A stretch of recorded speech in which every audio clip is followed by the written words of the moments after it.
Welcome to 555 Cooking Ideas, your friendly place for simple and delicious recipes from around the world. Today I will show you how to make a warm, comforting, and simple Japanese ramen noodle soup, step by step. Ramen is a popular Japanese dish made with noodles in a flavorful soup. We begin with ramen noodles. You can use fresh or dried noodles. Boil some water in a pot to cook the noodles later. Ramen usually includes noodles, broth, and simple toppings. Finally, chop a little garlic and ginger. Slice some spring onions into thin pieces. Slice a carrot into thin strips. Mushrooms give a deep and earthy flavor to ramen. Some people like a soft-boiled egg in ramen. You can add this if you wish. Heat a little oil in a pan. Add the chopped garlic and ginger and fry slowly until fragrant. Add the mushrooms and cook gently. Now we will prepare the ramen soup base. Add soy sauce for savory flavor. Add vegetable or chicken stock into the pot. Add a little salt and pepper to taste.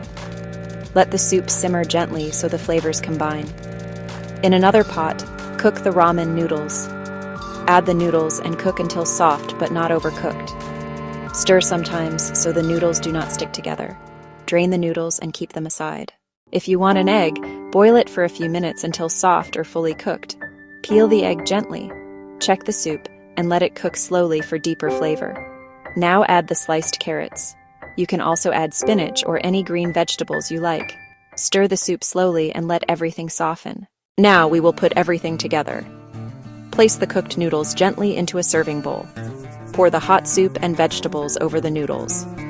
Arrange the mushrooms nicely. Place the boiled egg on top of the noodles. Sprinkle spring onions for freshness. You can also add sesame seeds or a little chili if you like spice.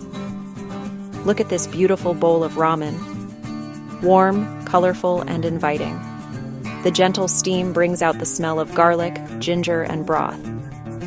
Ramen is usually eaten with chopsticks, but a fork is also fine. Ramen is perfect for cold days, rainy evenings, or quiet times at home. You can easily make this vegetarian by using vegetable stock. Or add cooked chicken if you prefer a non-vegetarian version. Tofu is also a great protein option. If you have leftover soup, store it separately from the noodles. Reheat slowly on low heat when you want to enjoy it again. This simple ramen brings comfort, warmth, and calmness. Cooking at home is a beautiful way to relax and care for yourself and your family. Your homemade Japanese ramen noodle soup is ready to enjoy. You are watching 555 Cooking Ideas, your friendly cooking channel. If you like simple and tasty recipes from around the world, please like the video, share it, and subscribe to the channel. Press the bell icon so you never miss a delicious recipe. Thank you so much for watching and spending time with me today. Take care, stay happy, and see you again in the next beautiful recipe video from 555 Cooking Ideas.